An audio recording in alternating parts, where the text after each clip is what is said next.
Assalamualaikum warahmatullahi wabarakatuh. Waalaikumsalam warahmatullahi Bismillahirrahmanirrahim.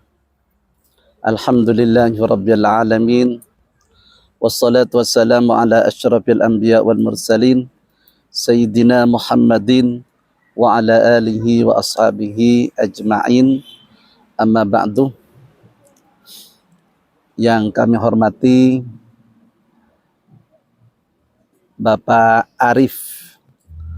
Beliau ini Direktur Pusat Pengembangan Kampung SDGs Indonesia, di samping Ketua Yayasan Habilis Indonesia Madani, dan saya ini selaku pembina Pusat Pengembangan Kampung SDGs Indonesia.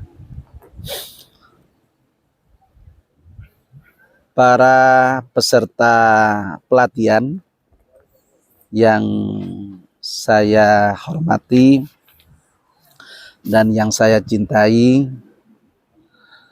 kalian ini masih muda, ya. Kalian ini masih mahasiswa, jadi harus memiliki semangat untuk memberikan kontribusi pikiran, tenaga, kreativitasnya untuk bangsa dan negara. Siap? Siap ya. Siap. Nah, harus punya semangat seperti itu. Nah, materi saya pada hari ini, pada sesi pelatihan siang ini, saya akan memberikan materi tentang green kampung desa. Ya, karena kami ini bersama Pak Arif, Dr. Fauzan, Pak Agus, Pak Khair, dan juga bersama stakeholder para mahasiswa dari berbagai perguruan tinggi, itu memiliki semangat bagaimana tujuan-tujuan SDGs yang 17 itu dapat tercapai, minimal itu di tingkat kampung. Misalnya tentang pengentasan kemiskinan, misalnya tentang gender, misalnya tentang kesehatan, misalnya tentang ekonomi kerakyatan, misalnya tentang lingkungan. Nah, green lingkungan ini. Nah, kalian ini di sini salah satu materi pelatihannya itu kan tentang kebencanaan. Kalian saksikan sendiri betapa kita sering menyaksikan bencana alam terjadi di mana-mana. Jangankan di daerah luar negeri yang tidak ada pohon-pohon seperti di Indonesia. Di Indonesia ini saja yang pohon-pohon masih banyak, masih bagus, tapi sudah banyak ditebangi seperti itu. Nah, itu hutan-hutan yang banyak gundul itu, ya, itu salah satu akibat dari datangnya banjir, datangnya bencana. Nah, oleh karena itu materi pada siang ini saya akan fokus kepada green kampung SDGs atau kampung desa, ya. Bagaimana kita menciptakan lingkungan yang baik di kampung desa itu. Pertama, yang harus kita lakukan adalah langkah-langkah al-i'tibar, istilahnya al-i'tibar. Tulis saja. Al-i'tibar ini yang kampus dari UIN Khas, kampus dari Unmu, ya. Al-i'tibar itu bahasa Arab, ya. Al-i'tibar. Jadi al-i'tibar ini artinya manusia dituntut agar terus mempelajari dan memahami rahasia dari seluruh ciptaan Allah Subhanahu wa Ta'ala. Jadi kita ini dituntut bagaimana Allah menciptakan makhluk yang ada di dunia ini. Kenapa pohon-pohon besar itu dilarang ditebang? Nah, itu kan kita harus berpikir. Afala tatafakkarun? Afala tatadabbarun? Apakah kamu tidak mau berpikir? Apakah kamu tidak mau merenungi untuk apa pohon besar ini? Kan gitu. Sementara sekarang karena ya persoalan ekonomi atau gerakan-gerakan ekonomi kapitalis sangat banyak hutan-hutan yang gundul, pohon-pohon besar itu ditebangi. Ya apa tidak? Ya. Ya kan? Saya sering ngajak kepada mahasiswa. Saya ajak anak mahasiswa itu ke hutan, saya ajak ke gunung, saya ajak ke lokasi kemiringan 40, di mana kadang-kadang kalau kemiringan 40 itu salah satu dari tanah perhutani itu ditanami oleh masyarakat. Sudah tidak ditanami pohon-pohon besar, tapi ditanami pisang, ditanami ubi-ubian, yang akibatnya tanahnya mudah longsor. Itu yang terjadi. Nah, oleh karena itu kalian selaku ya man of analysis, ya, al-i'tibar itu man of analysis. Manusia yang mampu memberikan analisa-analisa manfaat dan mudarat. Nah, itu man of analysis. Itu harus berpikir, harus sosialisasikan kepada masyarakat. Mari kita tanam pohon. Nah, oleh karena itu di sini ada lembaga Basnas. Saya seringkali bilang, santunan-santunan itu jangan hanya diberikan uang, tapi kalau perlu dibelikan bibit. Anak-anak yatim yang disantuni itu jangan dikasih uang, dikasih bibit. Nah, supaya mereka nanam pohon, nanti anaknya besar, pohonnya sudah bisa dimanfaatkan. Kalau pohon kelapa, kelapanya bisa diambil. Kalau pohon mangga, mangganya sudah bisa diambil, dan lain sebagainya. Jadi fungsi yang pertama adalah al-i'tibar yang harus kita lakukan. Yang kedua adalah al-intifa. Al-intifa itu manusia dituntut untuk mendayagunakan sumber daya alam sebaik mungkin. Penggunaannya yang berorientasi maslahat. Itu al-intifa.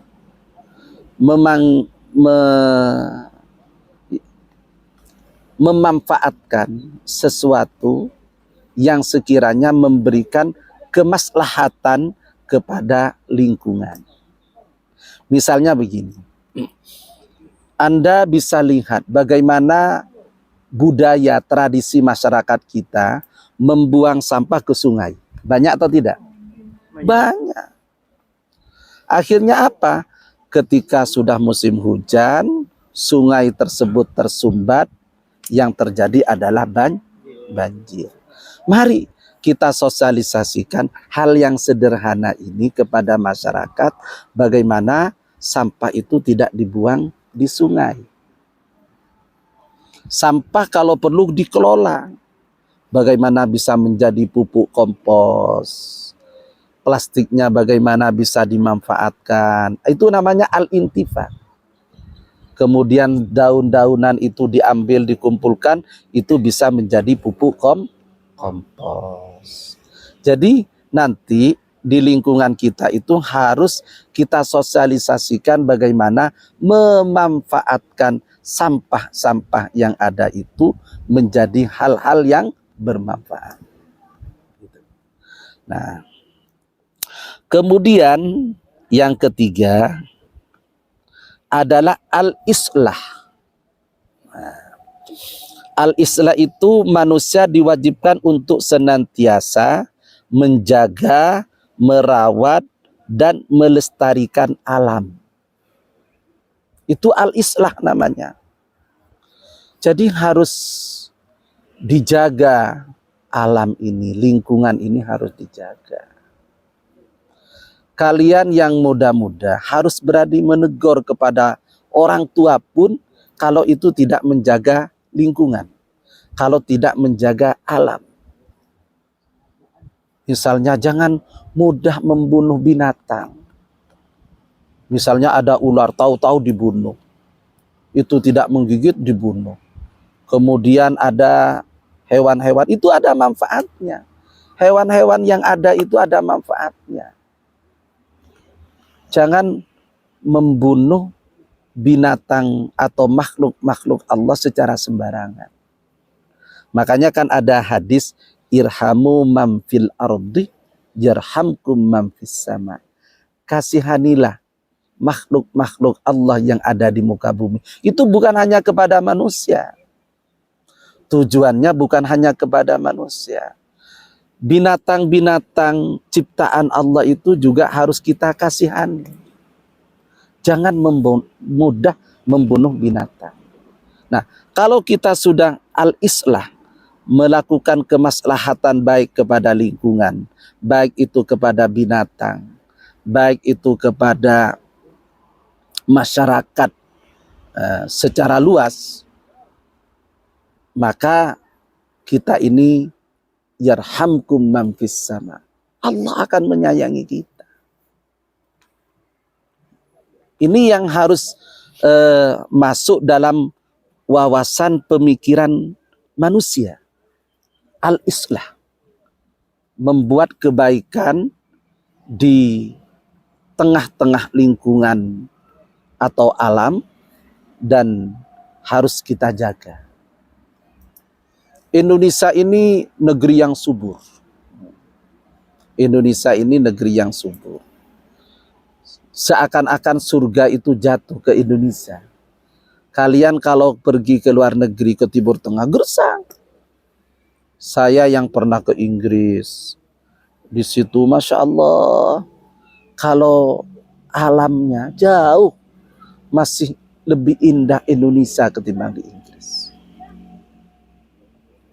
Nah, sehingga kalian ini harus melakukan al-islah. Jadi 3 itu ya, 3 amanat itu namanya 3 amanat yang harus dilakukan. Pertama adalah al-i'tibar. Yang kedua al-intifa. Yang ketiga adalah al-islah. 3 hal itu. Lakukan itu untuk merawat jagat dan membangun peradaban. PBNU itu sekarang punya jargon merawat jagat dan membangun peradaban. Di situ. Para hadirin yang kami hormati, kemudian ada 3 prinsip, catat 3 prinsip yang harus dilakukan. Pertama adalah prinsip tanggung jawab. Itu. Jadi kalau kita berbicara tentang tujuan-tujuan SDGs, Sustainable Development Goals, itu adalah tanggung jawab kita semua.